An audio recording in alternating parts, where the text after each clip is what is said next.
सर्व जगाला पुन्हा एकदा चिंतेच्या गर्दीत टाकणारी बातमी समोर आली ती म्हणजे होर्मुझची सामोधुनी पुन्हा एकदा बंद झाली आहे, ज्यामुळे आणखीन एकदा जगावर पेट्रोल, डिझेल आणि गॅस यांच्यावरती कमतरतेची चिन्हे दिसत आहेत.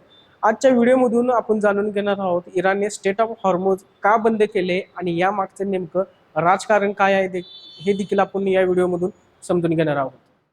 नमस्कार, मी साजिद आणि आपण पाहताय तरुण भारत कोल्हापूर.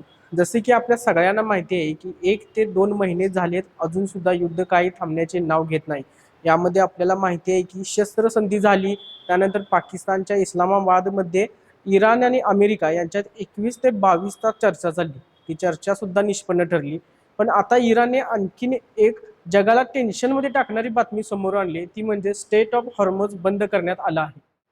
इराणने स्टेट ऑफ हॉर्मुझ सुरू केला होता, पण डोनाल्ड ट्रम्प यांनी स्टेट ऑफ हॉर्मुझमध्ये असलेला आपला घेराव काढणार नाही असे सांगितले. त्यामुळे पुन्हा एकदा हा मार्ग बंद झाला आहे. यानंतर इराणचे सैन्य दल पुढे येऊन म्हणाले की ही अमेरिकेची पूर्णपणे दादागिरी आहे.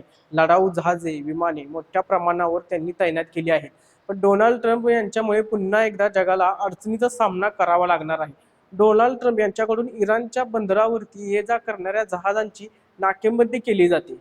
आमची जहाजे पूर्णपणे सोडली जात नाहीत तेव्हापर्यंत आम्ही सुद्धा कोणाची जहाजे सोडणार नाही, असं अमेरिकेचं ठाम म्हणणं आहे. लेबनॉनमधल्या युद्धविरामानंतर इराणने शुक्रवारी सामोरधुनी खुली करण्यास सांगितले. मात्र शनिवारी सकाळी उशिरा इराणने पुन्हा एकदा स्टेट ऑफ हॉर्मुझचं नियंत्रण आपल्या हातात घेतलं. सशस्त्र दलाच्या व्यवस्थापनाखाली आणि नियंत्रणाखाली आता इराण स्टेट ऑफ हॉर्मुझ बंद करत आहे. जगामध्ये 20% तेल या मार्गावर येतं, ते सुद्धा आता बंद होण्याची चिन्हे दिसत आहे. साहजिकच 21 तारखेनंतर युद्ध पुन्हा भडकण्याची शक्यता नाकारता येत नाही. ट्रम्प यांनी सांगितले आहे की इराण युरेनियम द्यायला तयार आहे. त्यानंतर इराणचे जे गालिबाफ आहेत ते म्हणाले की आम्ही काय आमचं युरेनियम देणार नाही, आमचा अणु कार्यक्रम सुरू राहणार आहे. तेहरानची जनता रस्त्यावर आलेली आहे. ते म्हणाले की अमेरिकन लोकांसोबत तुम्ही कुठलीही डील करू नका, डोनाल्ड ट्रम्प यांच्यासमोर गुडघे टेकू नका. अली कामिनी यांनी कधीच अमेरिकेवर विश्वास ठेवला नव्हता, ते कधीच अमेरिकेसमोर झुकले नव्हते. इराणने स्टेट ऑफ हॉर्मुझ सुरू करण्याचा निर्णय का घेतला होता यामागचे कारण आपण समजून घेऊया. पहिलं कारण होतं अमेरिकेची लढाऊ जहाज अब्राहम लिंकन असेल, जॉर्ज डब्ल्यू बुश बॉक्सर असेल, अशा प्रकारची सगळी महत्त्वाची जहाजे जी आहेत ती इराणच्या हद्दीपासून अगदी जवळ पोहोचली आहे. त्यामुळे 21 तारखेनंतर जेव्हा सीज फायर थांबला असता त्याच्यानंतर अमेरिका इराणवरती मोठा हल्ला करण्याच्या तयारीत होते. त्यामुळे इराणने हॉर्मुझ सुरू केलं. जहाजाचं जे ट्रॅफिक आहे त्यामुळे वाढलं असतं. साहजिकच ट्रम्प यांना आपली जहाजे मागे घ्यावीच लागली असती. इराणने हॉर्मुझ सुरू केल्यानंतर अमेरिकेवर सुद्धा दबाव आला असता. त्यानंतर इराण असं सांगणार की अमेरिकेने जो घेराव घातला आहे तो घेराव काढा. जेव्हा युद्ध सुरू होतं तेव्हा अमेरिकेची जहाजे इराणच्या जवळ जात नव्हती, पण आता ती सीज फायर सुरू झाले त्यामुळे की ही जहाजे अमेरिकेच्या जवळ जात आहेत. दुसरं कारण असं समोर येते की इस्रायल आणि लेबनॉनमध्ये 10 दिवसांची शस्त्रसंधी झाली आहे. त्यामुळे पुढील 10 दिवसात इस्रायलने लेबनॉनवरती हल्ला करणार नाही असे सांगितले. तर आम्ही 10 दिवसांसाठी जोपर्यंत करार आहे तोपर्यंत आम्ही हा मार्ग सुरू करतो. यामधून आपल्याला असं दिसतंय की इराणला संपूर्ण जगाचा सपोर्ट मिळाला आहे आणि त्याबरोबर सहानुभूती सुद्धा मिळाली आहे.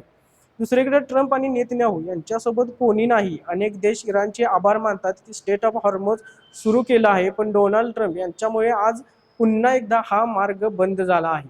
तिसरं आणि महत्त्वाचं कारण सांगितलं जाते, आपण जर बघितलं तर चीनला जो तेल पुरवठा केला जातो तो बाधित झाला आहे. त्यामुळे चीनचाही इराणवरती दबाव होता. चीन मोठ्या प्रमाणावरती इराणकडून तेल खरेदी करू शकतो. त्याची जहाजं या ठिकाणी जाऊन अमेरिका अडवत आहे.